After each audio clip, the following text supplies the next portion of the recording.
kon àtte ba daanu na fi nga xamante ni mooy cour justice bu CEDEAO ginnaaw bi nga xamante ni avocat Ousmane Sonko yi yóbbu nañ fa ab requête pour yóbbaane état bu Sénégal pour ñu delloo Ousmane Sonko si turam si liste électorale yi waaye delloo ko tamit partem bii di Pastef bi nga xamante ni tas nañ ko. na ngeen xam ne cour de justice bu CEDEAO nekk foofu si Abuja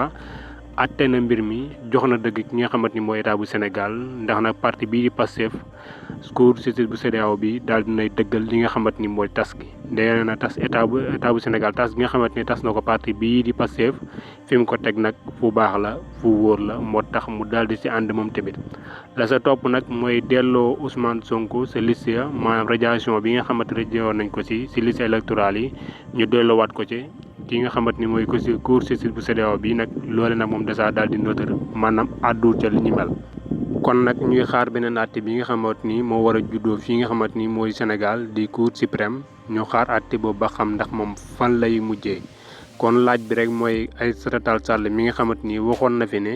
cour de CEDEAO bi cour de justice bu CEDEAO bi nag bépp àtte bu mu mën a jox état bu Sénégal du ko appliqué.